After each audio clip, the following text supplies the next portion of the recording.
টাঙ্গাইলে হঠাৎ দেখা দিয়েছে ডেঙ্গুর প্রাদুর্ভাব। একদিনে আক্রান্ত হয়েছেন 11 জন, হাসপাতালে চিকিৎসা নিচ্ছেন 30 জন। এর মধ্যে মারা গেছেন 3 জন।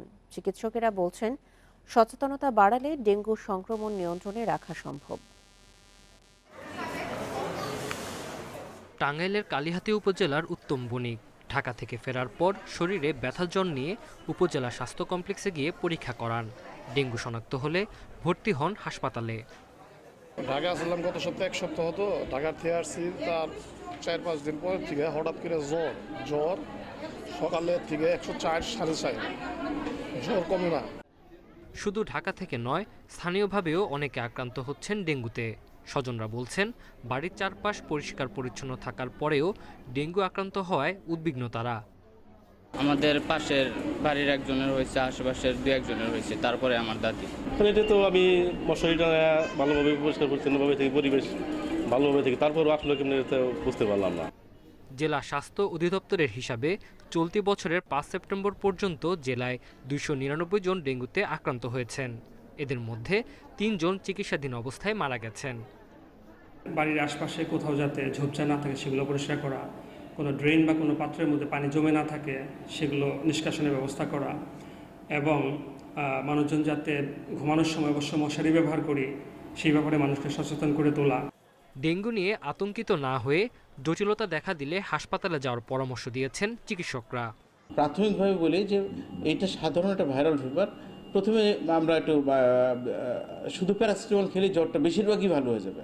তারপরে যেগুলো খারাপ সেগুলো নিকটস্থ আমরা এই হাসপাতালে যে চিকিৎসা দেবো, উপজেলাতে একই চিকিৎসা।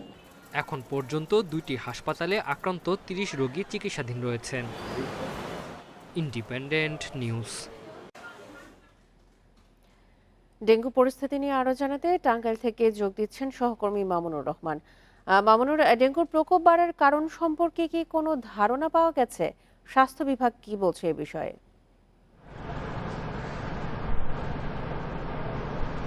সঠিক কোনো কারণ পাওয়া যাচ্ছে না। আপনি জানেন যে এই সময়টাতে প্রতি বছরই ডেঙ্গু রোগের প্রকোপ বাড়ে, তার ধারাবাহিকতায় এবারও বাড়ছে, এমনটি তার চিকিৎসকরা বলছে। তবে চিকিৎসকরা যেটা বলছে যে ডেঙ্গু রোগের সুনির্দিষ্ট কোনো চিকিৎসা নেই, এটার সাইড সিমটম অর্থাৎ উপসর্গ বুঝে চিকিৎসা দেওয়া হয়। তো সেক্ষেত্রে প্রতিরোধের দিকে তারা জোর দিচ্ছেন। আমি যদি একটু দেখানোর চেষ্টা করি, এখন আমি আছি টাঙ্গাইল শেখ হাসিনা মেডিকেল কলেজ হাসপাতালে। এই হাসপাতালে কিন্তু এখন 10 জনের মতো রোগী ভর্তি রয়েছে। ডেঙ্গুর যে 2টি ওয়ার্ড রয়েছে, পুরুষ ওয়ার্ড এবং নারী ওয়ার্ড, এই 2 ওয়ার্ডে 10 জন রোগী ভর্তি রয়েছে। এমন তথ্য কিন্তু আমি কিছুক্ষণ আগে হাসপাতালে এসে যারা দায়িত্বরত রয়েছে সেখান থেকে সেই তথ্যটি পেয়েছি। আর জেলা স্বাস্থ্য বিভাগ থেকে যে তথ্যটি দেওয়া হচ্ছে যে এখন কিন্তু 300 উপরেই হয়ে গিয়েছে, গত রাতেও ভর্তি হয়েছে, যে কারণে আক্রান্তের সংখ্যা কিন্তু এখন 300+।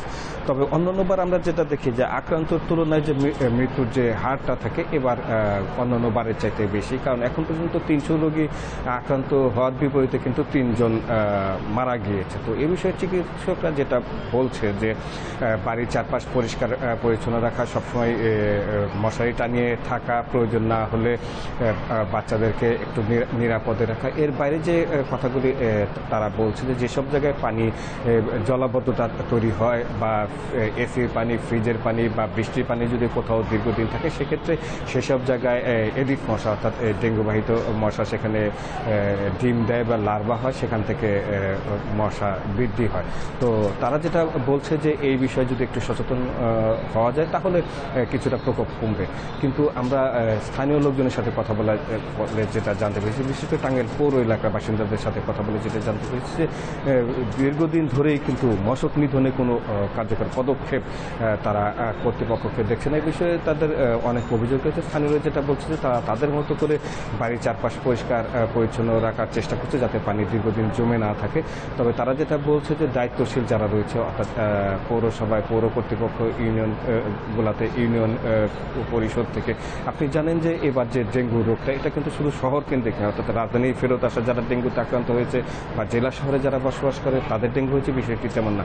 আমরা প্রত্যন্ত অঞ্চলেও এই ডেঙ্গু রোগে আক্রান্ত হতে দেখেছি। বিশেষ করে যমুনা সেতুর পাশে একটি খোলামেলা জায়গা যেখানে বদ্ধ জলাভূমি নেই, সেখানকারও কিন্তু বেশ কয়েকজন রোগী এই হাসপাতালে ভর্তি রয়েছে। আমরা তাদের সাথে সকালবেলাতেও কথা বলেছি। তো স্থানীয় জনগণ চাচ্ছে যে মশক নিধনে কর্তৃপক্ষ একটি দায়িত্বশীল আচরণ করবে, এমনটি তারা প্রত্যাশা করছে।